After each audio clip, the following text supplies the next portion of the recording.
como é que é feito o tratamento de varizes com espuma? A gente trouxe mais uma vez esse assunto aqui no quadro Circulando com Você, porque vocês aí de casa amam esse assunto, enchem o nosso WhatsApp de pergunta, doutora Marcela. E aí hoje a gente vai mostrar com um videozinho, esclarecendo tudo para vocês. Circulando no ar.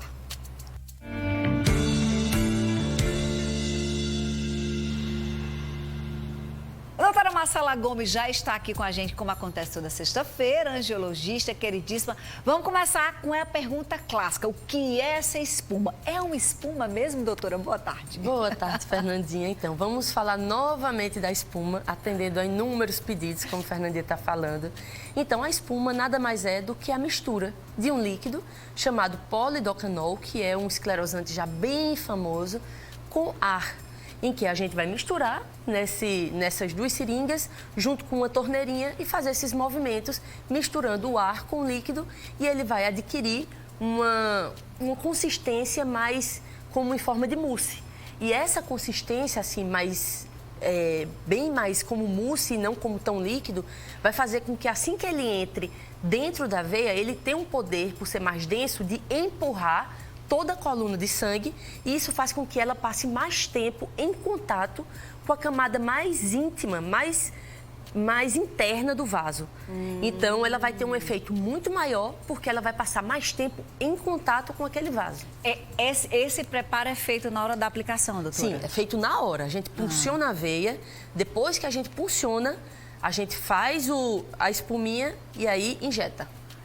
Gente, é bem interessante. Quem é completamente leigo fica imaginando assim, espuma. A gente pensa em espuma. É verdade. Aí depois que a gente vê o vídeo aqui, a gente consegue entender o que é. Tem gente que fala esponja. Já escutei também muita esponja, mas é bem interessante. Então, a Marcela explicou aí um pouquinho como é que ela funciona. Exato. No caso, ela destrói a veia, assim, doutora? Então, todos os métodos que a gente tem, que são diferentes da cirurgia, eles têm como principal objetivo fazer com que essa veia feche. Já que eu não vou retirá-la cirurgicamente, então eu quero que ela fique fechada, que a gente chama esclerosada, fibrosada. Porque ela fechada, o sangue não vai mais passar por ela. Ele vai desviar e passar por outros locais e assim fazer com que ela não seja mais visível, com que ela fique pequenininha e não seja mais visível. Esse procedimento que você está fazendo aí é o quê, doutora? Então, esse vídeo aí já é do tratamento de um grupo de telangiectasias nutrido por aquela veinha nutridora, Fernandinha, Sim. que às vezes eu mostro aqui com Venvil. Sim, aquela maiorzinha. E a gente faz uma injeção e você vai desaparecendo. É instantâneo, doutora? É instantâneo. Eu tô impressionada. Exato. Agora tem um detalhe, sabe, Fernanda? O que a gente tá vendo aí nesse vídeo é porque a espuma tá entrando. Sim. Como ela é mais densa, ela vai empurrar todo aquele líquido e eu não vejo. Entendi. Se a gente mantivesse esse vídeo um pouquinho de tempo a mais, a gente ia visualizar o sangue voltando. Entendeu? Só que ia ficar bem vermelhinho, essa veia bem mais fininha, porque por reação inflamatória ela já começa a fechar, e aí com o tempo, aquela reação inflamatória, ela persiste, e até um período de mais ou menos 15 dias, aquelas veias, elas vão fechar, ficar completamente fechadinhas. Então, não necessariamente você vai sair do consultório sem as veias. Não necessariamente. Às vezes até sim, a depender do calibre. Em geral, aquela via mais grossa, ela desaparece e fica fechadinha, a gente não vê. Mas essas fininhas, como elas são muito superficiais, quando o sangue volta, que a gente diz assim, que lavou a espuma, a gente consegue visualizar de novo. E aí, depois elas secam, assim? Depois, elas vão sofrer a esclerose, que ela fica fechadinha. Todos os tipos de varizes têm indicação da espuma? Não. Assim, não é que não tenha. Todos os tipos de varizes podem ser tratados com espuma. A espuma tem poder de tratar uma veia... Olha esse vídeo, Fernanda, só mudando de assunto. Olha que interessante. É isso que ela vai fazer. Ó. Ela entrou dentro do vaso. Ali é um aparelho de ultrassom, porque a gente faz essa punção olhando no ultrassom, de uma veia mais profunda, como, por exemplo, a safena.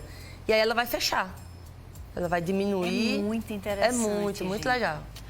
Faz Olha em aí, consultório, tá vendo? doutora? Faz em consultório. Faz em consultório. Aí você estava explicando que nem todo tipo de varize. Então, ela tem poder para fechar sim, porque a gente tem esse polidocanol em diferentes concentrações. Então, a gente tem um mais fraquinho para uma veia mais fina e a gente tem um mais forte para uma veia mais grossa, como por exemplo a safena, um mais concentrado. Acontece que a espuma ela também tem efeitos colaterais. E isso tem que ficar bem claro. Quais seriam eles? Principalmente a hiperpigmentação, que é a questão que ela tem mais chance de provocar mancha, certo? Então, uma pessoa que tem um apelo estético muito importante, a espuma já não é uma primeira opção, entende? Quando eu tenho vasinhos só fininhos, aquela paciente ela quer só dar uma melhorada na estética, ela não tem sintoma, ou seja, o resultado, assim, o objetivo dela maior é ficar com a perna mais bonita.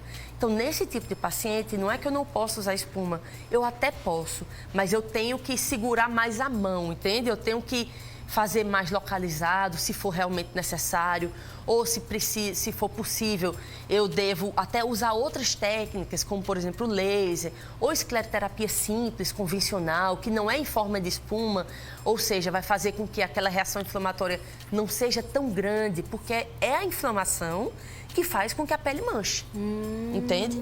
Ou seja, você pode estar trocando uma varize por uma mancha. Exatamente. Por Entendi. isso que a indicação... A avaliação é muito importante, o tipo de pele é muito importante, uma pele mais morena, quanto mais morena, mais pigmento de melanina houver naquela pele, maior vai ser a chance de pigmentar. Então, por isso que muita gente liga assim, eu quero fazer, chega no consultório às vezes, eu quero fazer espuma. Aí a gente tem que parar, tem que olhar, tem que explicar, tem que mostrar que às vezes, embora seja uma excelente técnica, talvez não seja a ideal. O repouso, é necessário repouso? Fica usando aquela meia? Não. Exatamente o contrário. A espuma, ela precisa que você possa se movimentar. Um paciente acamado, um paciente em raquianestesia, a gente não indica fazer espuma, porque o risco de trombo é maior. Porque se essa espuma, do mesmo jeito que ela vai provocar um fechamento daquela veia superficial, ela pode promover a formação de coágulos nas veias profundas, fazendo com que se forme uma trombose. Então, não é o que a gente quer. Então, eu preciso, por exemplo, depois de uma sessão de espuma, o paciente tem que andar. E tem que voltar às suas atividades o mais rápido possível. O papo tá bom demais, sei que vocês estão curtindo aí em casa, mas não acabou. Daqui a pouquinho a doutora Marcela vai voltar no próximo bloco. Eu sei que tá assim, desejando isso aqui de perguntas de vários tipos e a doutora Marcela vai responder. Combinado, doutora? Vamos responder todas. Muito bem, então você aí de casa fica conosco, daqui a pouquinho a gente tá de volta com o nosso quadro Circulando com Você. E também no próximo bloco a gente vai falar sobre o Dia Mundial de Conscientização do Autismo, né?